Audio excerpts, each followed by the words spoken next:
बिस्मिल्लाहिर्रहमानिर्रहीम। अल्हम्दुलिल्लाहि रब्बिल आलमीन वल आक़िबतु लिल मुत्तक़ीन वस्सलातु वस्सलामु अला सय्यिदिल मुरसलीन। अम्मा बाद, अऊज़ु बिल्लाहि मिनश शैतानिर रजीम। बिस्मिल्लाहिर रहमानिर रहीम। वलिल्लाहि अलन नासि हिज्जुल बैति मन इस्तताअ इलैहि सबीला। सदक़ल्लाहुल अज़ीम व सदक़ रसूलुहुन नबियुल करीम व नहनु अला ज़ालिका लमिनश शाहिदीन व शाकिरीन वल्हम्दुलिल्लाहि रब्बिल आलमीन। आइए सबसे पहले हम और आप मिलकर अपने नबी करीम मुख्तार कायनात मुअल्लिम कायनात सल्लल्लाहु ताला अलैहि वसल्लम की बारगाह में मोहब्बत के साथ दुरूद पाक पेश करें। पढ़ें अल्लाहुम्मा सल्लि अला सय्यिदिना व मौलाना मुहम्मदिन व अला आलि सय्यिदिना मुहम्मद व बारिक व सल्लिम सलातुम व सलामन अलैका या रसूल अल्लाह या नबी अल्लाह सल्लल्लाहु ताला अलैहि वसल्लम। एक मरतबा और मोहब्बत के साथ पढ़ें अल्लाहुम्मा सल्लि अला सय्यिदिना व मौलाना मुहम्मदिन व अला आलि सय्यिदिना मुहम्मदिन व बारिक व सल्लिम सलातुम व सलामन अलैका या रसूल अल्लाह सल्लल्लाहु ताला अलैहि वसल्लम। खुतबे मसनूना के बाद मैंने जिस आयत मुबारका की तिलावत से अपने आप को मुशर्रफ किया है, उसकी फ़यूज़ व बरक़ात से आप हज़रात भी मुस्तफ़ीज़ हुए। मेरा रब फरमाता है, वलिल्लाहि अलन नासी हिज्जुल बैत मन इस्तताअ इलैहि सबीला। लोगों पर अल्लाह के लिए हज फ़र्ज़ है जो उसकी राह तक चल सके, जो हज की इस्तिताअत रखता है। मेरे आका मुख्तार कायनात सल्लल्लाहु अलैहि वसल्लम ने इस आयत के तहत फरमाया, जिसको साहिब तिरमिज़ी ने कोट किया है। आका फरमाते हैं, इस आयत में जो इस्तिताअत रख सकता है से मुराद जो ज़ादे राह और सवारी पर कादिर हो। फिर जो कादिर हो और हज करे, उसको तरह तरह के इनामात से शरीयत ने नवाजा है। मेरे आका मुख्तार कायनात सल्लल्लाहु अलैहि वसल्लम फरमाते हैं कि जब मुसलमान हज के इरादे से घर से निकलता है तो वो गुनाहों से ऐसे पाक हो जाता है जैसे अभी पैदा हुआ है। और मेरे आका सल्लल्लाहु अलैहि वसल्लम ने फरमाया, और उसे हर कदम पर 70 साल की इबादत का सवाब मिलता है। He gets the reward of 70 years of worship at every step। जो हज के इरादे से घर से निकला, वो गुनाहों से ऐसे ही पाक हो जाता है जैसे अभी पैदा हुआ। और फिर मेरे आका फरमाते हैं, यही नहीं बल्कि उसके हर कदम पर, एवरी स्टेप, हर कदम पर अल्लाह उसको 70 ईयर्स ऑफ वर्शिप, 70 साल की इबादत का सवाब अता फरमाता है। जब तक वो सफ़र में है उसको इन इबादत का सवाब मिलता रहता है, और जब वापस पलट कर घर आता है तो मेरे आका फरमाते हैं, उसकी दुआ को गनीमत समझो। जो हज करके वापस आया है उसे दुआ कराओ। क्यों? उसकी दुआ कबूल होती है, रद्द नहीं होती। मेरे आका ने फरमाया कि हज मबरूर, यानी जिसका हज कबूल हो गया, हज मकबूल का सिला बदला सिवाय जन्नत के कुछ नहीं है। हज मबरूर, हज मकबूल का बदला जन्नत ही है। मेरे आका ने फरमाया था, गुलामों, जो माह रमजान में उम्रा करे वो ऐसा ही है जैसे मेरे साथ उसने हज किया। माह रमजान में उम्रा करना मेरे साथ हज करने के बराबर है। बात चल रही है हज की, तो बड़ी दिलचस्प चीज अर्ज करूं कि हम और आप नमाज में दुरूद इब्राहिमी पढ़ते हैं, जिसमें हम कहते हैं अल्लाहुम्मा सल्लि अला सय्यिदिना मुहम्मदिन व अला आलि सय्यिदिना मुहम्मदिन। इसके आखिरी जुज़ में हम पढ़ते हैं अल्लाहुम्मा सल्लि अला सय्यिदिना इब्राहीम व अला आलि सय्यिदिना इब्राहीम, अल्लाहुम्मा बारिक अला सय्यिदिना इब्राहीम व अला आलि सय्यिदिना इब्राहीम। यूँ पढ़ते हैं ना। हज़रत इब्राहीम अलैहिस्सलाम की औलाद और उनके हवाले से बरकत की दुआ करते हैं। तो ये बरकत की दुआ क्यों की जाती है? इसकी वजह यह है कि हज़रत इब्राहीम अलैहिस्सलाम ने रब की बारगाह में अर्ज़ किया था, या अल्लाह उम्मत मोहम्मदिया में जितने बूढ़े हज करें उनके बारे में मेरी शफाअत कबूल फरमा। और हज़रत इस्माईल अलैहिस्सलाम ने अर्ज़ किया था, या अल्लाह उम्मत मुस्तफ़ा में से जितने जवान हज करें उनके हक़ में मेरी शफाअत कबूल फरमा। और हज़रत इसहाक़ अलैहिस्सलाम ने अर्ज़ किया था, या अल्लाह उम्मत मुस्तफ़ा में से जो अधेड़ उम्र कम उम्र वाले हैं वो हज करें ना तो उनके हक़ में मेरी शफाअत कबूल फरमा। हज़रत सारा रज़ियल्लाहु ताला अन्हा ने कहा था, या अल्लाह उम्मत मुस्तफ़ा में से जो औरतें हज करें उनके हक़ में मेरी शफाअत कबूल कर। हज़रत हाजरा रज़ियल्लाहु ताला अन्हा ने यूं दुआ की, या अल्लाह उम्मत मुस्तफ़ा में से जो गुलाम हैं कनीज़े हैं वो हज करें तो उनकी हक़ में मेरी शफाअत कबूल कर। इन्होंने यूं दुआएं की, मुस्तफ़ा फरमाते हैं इसी दुआ की वजह से उनका जिक्र नमाज में किया जाता है, उन पर उनकी औलाद पर नमाज में दुरूद भेजा जाता है। और मेरे आका फरमाते हैं, मेरे उम्मत के कमज़ोरों का हज जिहाद है। हज की फजीलतें तो बेशुमार हैं, लेकिन वो हजरात जो इस्तिताअत रखते हैं, उसात रखते हैं, हज वही कर सकते हैं। आपने अभी समात की, आका फरमाते हैं हज के इरादे से निकलते ही उसके गुनाह ख़त्म कर दिए जाते हैं और उसके हर कदम पर 70 साल की इबादत का सवाब उसे मिलता है। तो जो गरीब हजरात हैं, जो गुरबा हैं, फ़ुक़रा हैं, इस्तिताअत नहीं रखते, वो क्या करें? तो गुरबा का भी इस्लाम में खूब ख्याल किया गया है। मेरे आका रहमतुल लिल आलमीन हैं, मेरा रब रब्बुल आलमीन है। मेरे रब की रहमतों का कोई हिसाब नहीं है, उसकी रहमतें बेशुमार हैं। मेरे आका के करम का कोई हिसाब नहीं है, शरफुल मुस्तफ़ा में है। अब गुरबा हजरात भी जो इस्तिताअत नहीं रखते वो भी सुने, वो कौन सा हज करेंगे, किस तरह से हज करेंगे, किस तरह से हज का सवाब पा सकते हैं। तो शरफुल मुस्तफ़ा में है कि काबा शरीफ ने अल्लाह तबारका व तआला से अर्ज़ किया, या अल्लाह तू मुझे इजाज़त दे कि मैं तेरे महबूब के गुंबद खजरा सब्ज़ गुंबद की ज़ियारत करूं, वहाँ जाऊं, तेरे महबूब की बारगाह में हाजिरी दूं और महबूब से कुछ सवालात करूं, कुछ टॉकिंग करूं, कुछ बातें करूं। रब ने खाने खुदा को, काबा को इजाज़त अता फरमा दी। खाने खुदा गुंबद खजरा के सामने हाजिर हुआ तो आका से बातें हुई।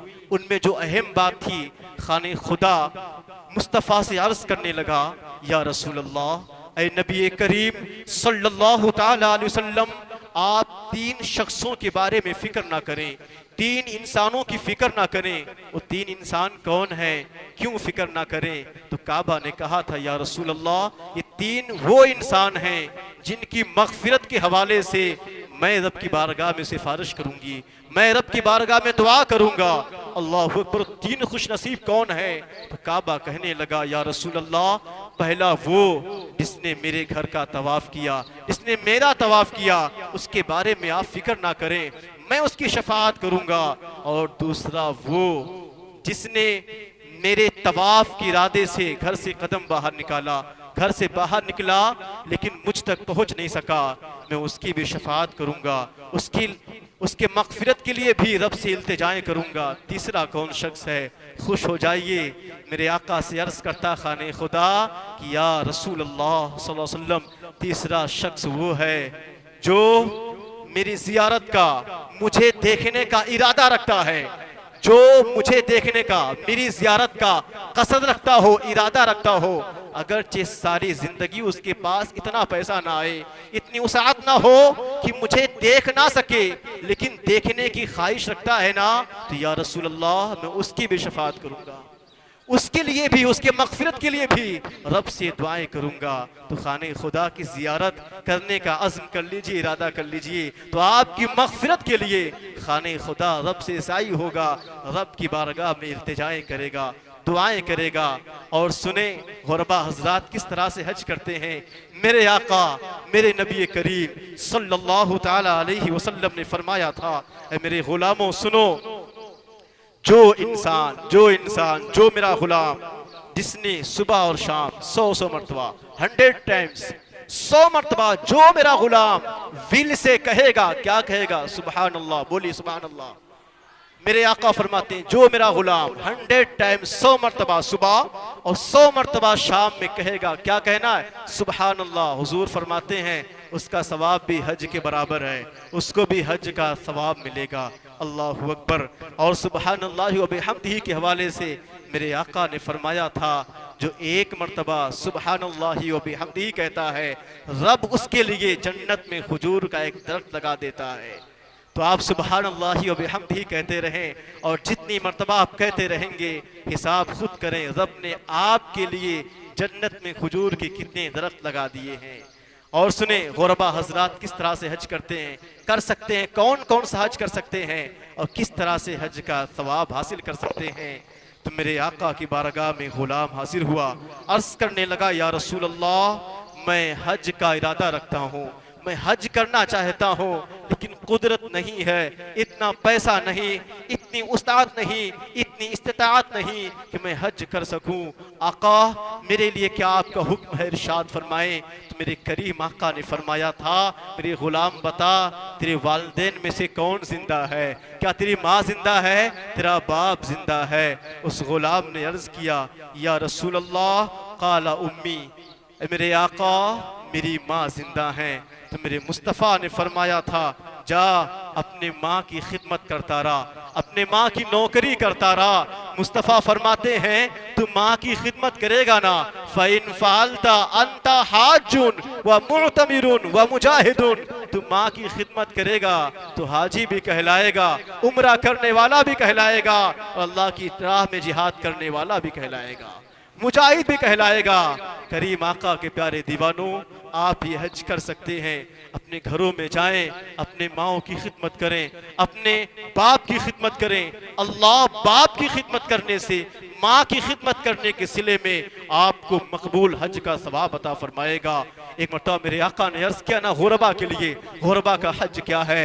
मेरे आका फरमाते हैं जो शख्स अपने माँ को मोहब्बत भरी नजर से, प्यार की नजर से अपने माँ के जानिब देखे ना, अल्लाह उसको मकबूल हज का सवाब अता फरमाता है, हज मबरूर का सवाब अता फरमाता है। तो आका के गुलाम खड़े हो गए, या रसूल अल्लाह, जो शख्स अपने माँ को मोहब्बत भरी नजर से, प्यार भरी नजर से दिन में 10 मरतबा देखे, 20 मरतबा देखे, तो आका ने फरमाया प्यार भरी नजर से ना 20 मरतबा देखेगा तो 20 मकबूल हज का सवाब पाएगा।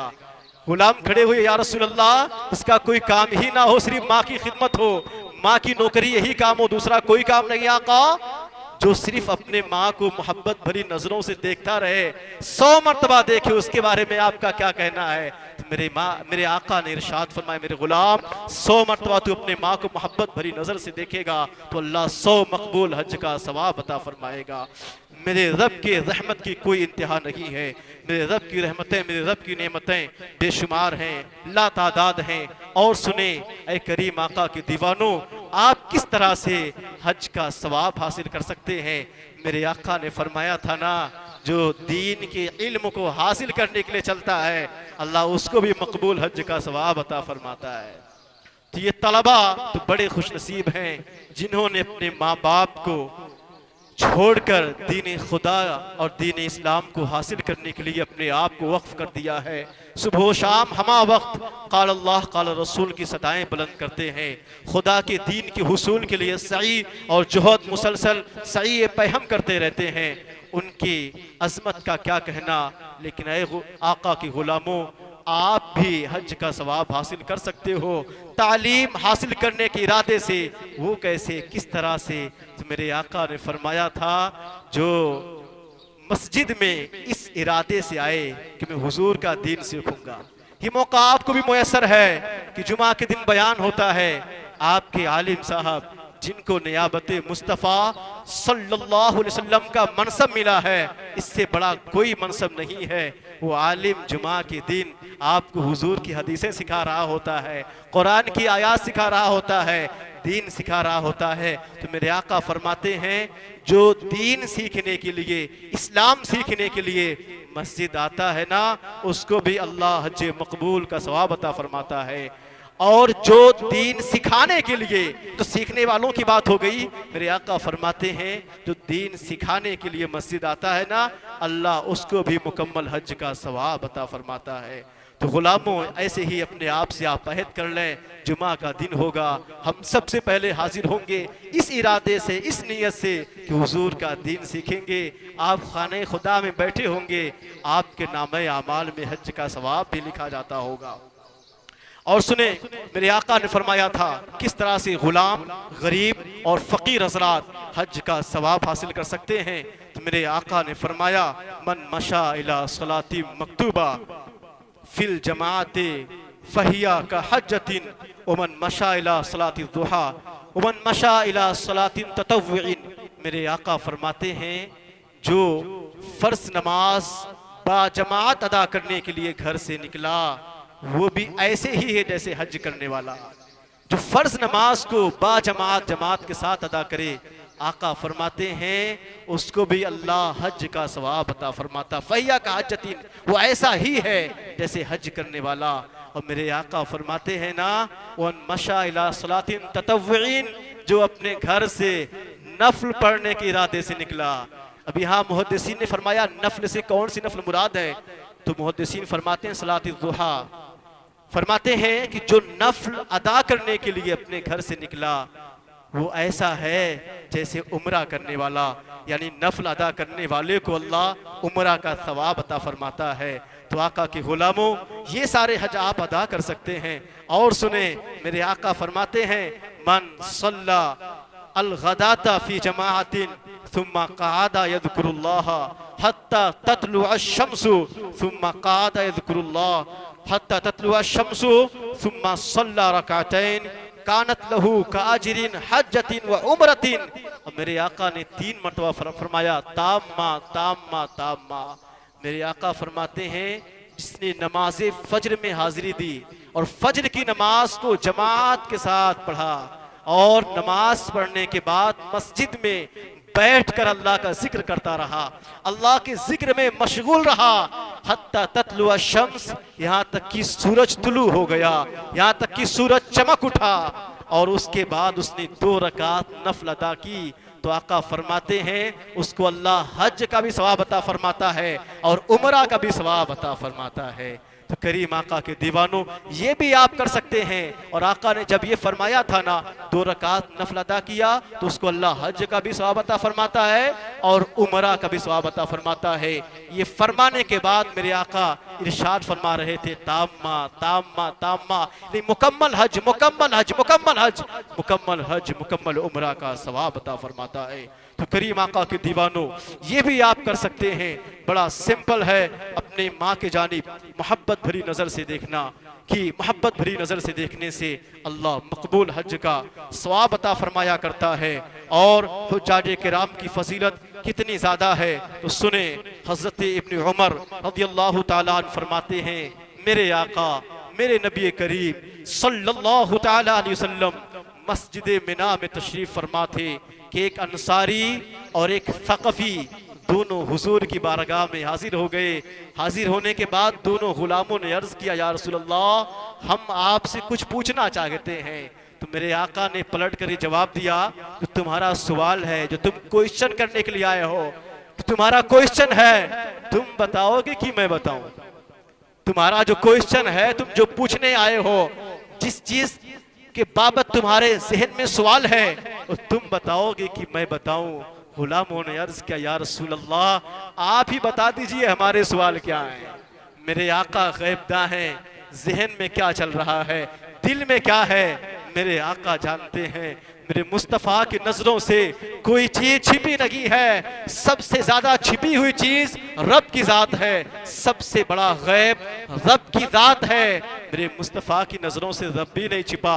मेरे मुस्तफ़ा ने रब के जलवों को देखा है, तो खुदाई कब छिप सकती है? खुदा की चीजों में से कोई चीज मेरे आका की नजरों से कब छिप सकती है? मेरे इमाम अहमद रजा फरमाते हैं, और कोई गैब क्या तुमसे नेहा हो भला, जब ना खुदा ही छुपा तुम पे करोड़ों दरूद। तो उस गुलाम ने कहा या रसूल अल्लाह आप ही इरशाद फरमाइए, आप ही बता दीजिए ना कि मेरा सवाल क्या है, मैं क्या पूछने के लिए कौन सा क्वेश्चन लेकर आपकी बारगाह में हाजिर हुआ हूँ, आप ही बता दीजिए। तो मेरे आका इरशाद फरमाने लगे तेरे जहन में ये सवाल है कि मैं घर से निकलकर बैतुल हराम का यानी खाने खुदा का तवाफ करूंगा, एक तो ये सवाल तेरा है और तू ये पूछना चाह रहा है मैं खाने खुदा का तवाफ करूंगा, हज करूंगा तो मुझको क्या सवाब मिलेगा, और दूसरा सवाल तेरा ये है तवाफ के बाद 2 रकातें मैं अदा करूंगा तो उसमें मेरे लिए क्या सवाब होगा, और तीसरा क्वेश्चन तेरा ये है कि सफा और मरवा के दरमियान सही करूंगा तो उसमें मेरे लिए क्या सवाब होगा,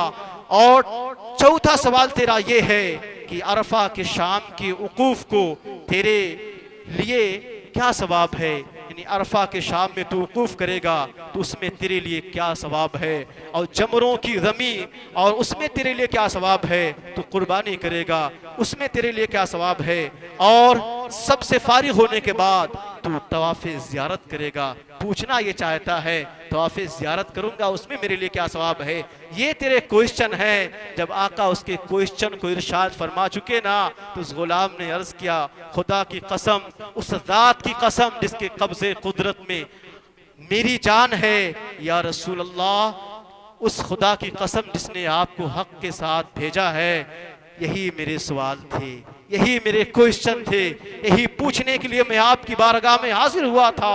आप इरशाद फरमाते हैं अब अपना जवाब भी सुन, जब तू बैतुल हराम के इरादे से घर से निकलेगा तो ऊंट के हर कदम रखने के एवज में और हर कदम उठाने के एवज में अल्लाह तुझे एक हसना अता फरमाएगा, एक नेकी अता फरमाएगा और एक गुनाह मिटा देगा।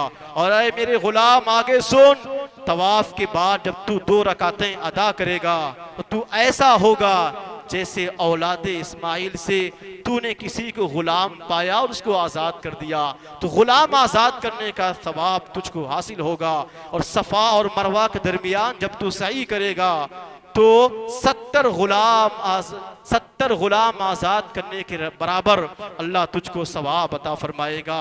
और ऐ मेरे गुलाम ये सुन, अरफा के दिन वकूफ करने से तुझे अल्लाह क्या अता फरमाएगा, कितना सवाब अता फरमाएगा। तो सुन, जो अरफा के दिन वकूफ करते हैं उनके बाबत अल्लाह कितना उनसे खुश होता है, कितना करम फरमाता है। तो मेरे आका फरमाने लगे अल्लाह अज़्ज़ व जल आसमाने दुनिया की तरफ खास तजल्ली फरमाता है और तुम्हारे साथ मलाइका पर तुम्हारे अमल से, तुम्हारे अमल की बिना पर अल्लाह मलाइका पर मबाहात फरमाता है, फख्र फरमाता है। और अल्लाह इरशाद फरमाता है मेरे बंदे दूर दूर से परागंदा सर बिखरे हुए बाल लेकर मेरे रहमत के उम्मीदवार होकर हाजिर हुए हैं। ऐ मेरे बंदो, मैंने तुम्हारे हर गुनाह को माफ फरमा दिया है। रब फरमाता है कि अगर तुम्हारे गुनाह रेत की गिनती और बारिश के कतरों और समंदर के झाग के बराबर हो तो भी मैं तुम्हारे सारे गुनाहों को बख्श दूंगा। और आए मेरे बंदो, वापस जाओ, हमने तुम सब की मगफिरत कर दी है और तुम जिसकी सिफारिश करोगे, जिसके लिए तुम शफाअत की दुआ करोगे, जिसके लिए इल्तिजा करोगे, जाओ हमने तुम्हारी इल्तिजा भी कबूल कर ली है। और जमरों पर रमी करने में हर कंकरी पर एक ऐसा कबीरा मिटाया जाएगा जो हिलाक करने वाला है। और कुर्बानी करना तेरे लिए अल्लाह के जानिब से ज़ख़ीरा होगा, अल्लाह की बारगाह में ज़ख़ीरा होगा। और सर मुंडाने में हर बाल के बदले हसना लिखा जाएगा, नेकियां लिखी जाएंगी और एक गुनाह मिटाया जाएगा। उसके बाद खाने काबा की तवाफ का ये हाल है। इन सब उमूर से फारिग होने के बाद जब तू खाने काबा का तवाफ करेगा ना, तो तवाफ इस हाल में कर रहा होगा कि तेरे ऊपर कोई गुनाह नहीं होगा। तू तवाफ कर रहा होगा तो अल्लाह का फरिश्ता तेरे शानों के दरमियान अपने हाथ को रख कर कहेगा, ऐ हाजी जा, अल्लाह ने तेरे पास्ट के माजी के सारे गुनाहों को मिटा दिया है। अब आइंदा ज़माने में नेकियां करना, ऐसा नहीं कि हज करने के बाद फिर से तो गुनाहों में मुलविस हो जाना। ऐ हाजी जा, अब आइंदा ज़माने में खूब खूब रब को राज़ी करने वाले काम करना। तो मेरे करीम आका के दीवानों,